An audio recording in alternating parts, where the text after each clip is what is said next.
Man, D23 got the future looking bright for the MCU. We got some new announcements for the cast of the 2028 X-Men film, and I want to talk about it for a bit. Because some of these we knew about and others were a surprise, a really nice surprise, so I want to share some thoughts, and I want to talk about the new Avengers Doomsday trailer, with it further confirming something that I was hoping for a couple years back. But I've got to start out with the casting for the X-Men film, because I'll admit, for years I've been nervous about them getting this right. Because sometimes you have a situation where the actor is bigger than the character, like Wesley Snipes playing Blade. And I remember when I was a kid and I heard that news, I was like, Blade, dude from the Night Stalkers? Because I had the little trading card, so I just wanted to see it at the time as a Wesley Snipes fan, who also loved comics. And in that case, not only did he crush it, but he also elevated the character. But then you have cases like what we saw with Wolverine, who was already an iconic character. And when Hugh Jackman stepped into the role, we hadn't seen him in a lot of things, but he crushed it for well over the next 2 decades. And in Hugh's case, I see that as lightning in a bottle. So to me, because the X-Men have so many icons, to me it feels like they need to catch well over a dozen lightnings in bottles. And that's not to say every X-Men is a Wolverine type character, but there's more pressure on Marvel Studios in casting the X-Men than there ever was with casting the Avengers. So aside from the handful of announcements that we got recently, only time will truly tell how well this full roster will shape up to be.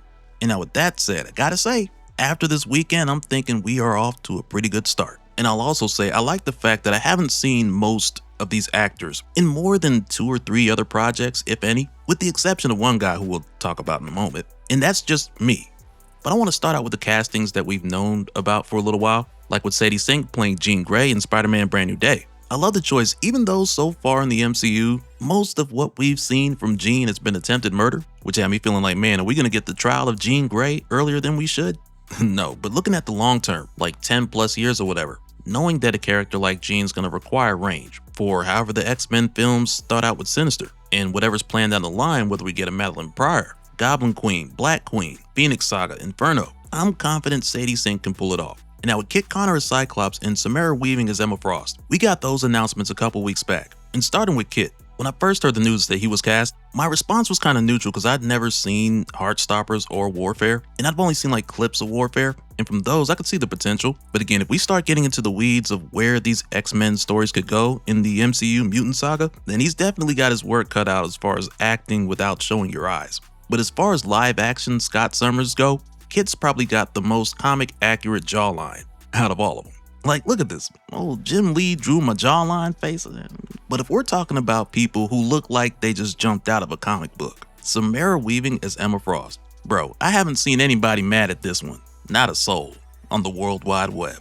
And I'll admit, I wasn't familiar with her at first, but then I found out she's the niece of Hugo Weaving, who played the first Red Skull in the MCU. She's been working in the Ready or Not series, and anytime I see her like in social media or press runs, since I've heard about the casting, it's all just had me like, yeah, this is gonna work. And now for the other more recent announcements, I want to start with Maya Boyd as Storm. Because for me, unlike most of the roles that have been announced already, Storm is one of the characters where I've been thinking about this casting, as far as who's it going to be and when we're going to see her, or how soon we're going to see her. So in my mind for quite some time, I've had a long list of talented, beautiful, chocolate, potential candidates that had me thinking this could go a number of wonderful ways. So when we got the news that Maya Boyd was cast, my knee-jerk reaction was, Marvel, you're doing good. But also for me, she's another case where I'm not familiar with her work, but I did hear that Ryan Coogler was really pushing for her to get the role. And I trust that man's call on talent. His track record is solid.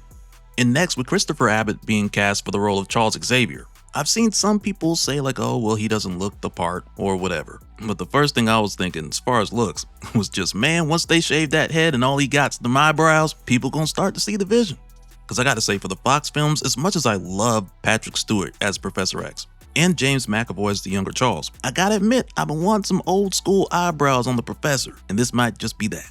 And now I'm not saying that they need to take Christopher and go get his eyebrows microbladed or anything like that, but I do believe that I'm more optimistic than most on this as far as the look and the potential performance. And now next, in the case of Indy Navarrete, who's been cast as Rogue, man, I know some of y'all gonna hate me for this, but I'm not mad at all. At all. But I think this is another case where people had other candidates in mind. I personally wasn't thinking of who would play Rogue in live action, but again, that's just me.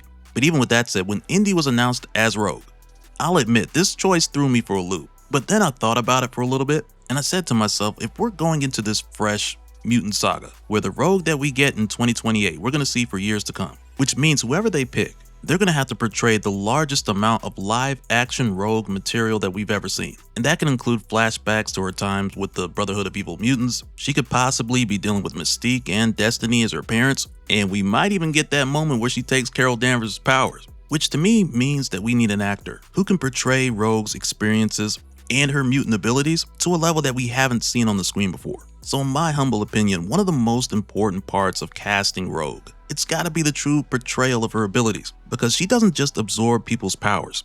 She absorbs their emotions, their characteristics, their memories, and in rare cases, their consciousness. And Indy has proven that she can swap personalities at the drop of a hat. So if it comes to the point where she faces Carol Danvers and absorbs her consciousness, along with her power set, they can push it a step further and have Carol Danvers come to the surface for like brief blips where you can tell Carol was in there while someone else was at the wheel.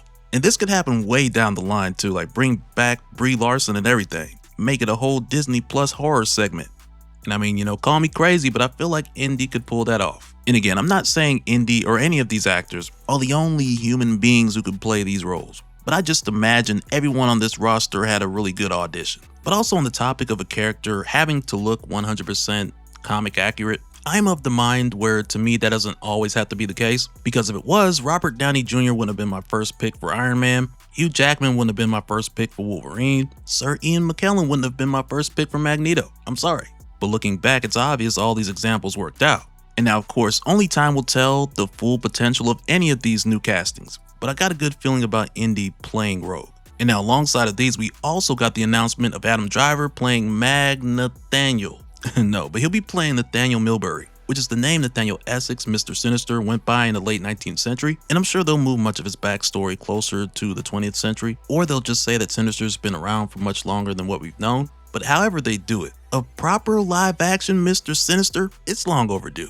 And Adam Driver's one of the few cases where we've seen plenty of his work so far. I just hope as far as visuals, Marvel Studios does a better job with Mr. Sinister than what Fox did with Apocalypse. Oh yeah, and I also need Adam Driver to deliver in a way where Sinister is portrayed as the menacing diva that he is, from freakish experiments to orchestrating massacres, while still being absurdly vain. Because there's a bit of twisted humor to Sinister's character that I need to see happen.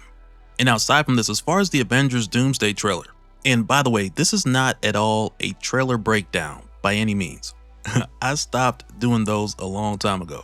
Because when the trailers stopped matching the movies, I was like, you know what, let me stop theorizing about something that ain't never gonna show up in the film.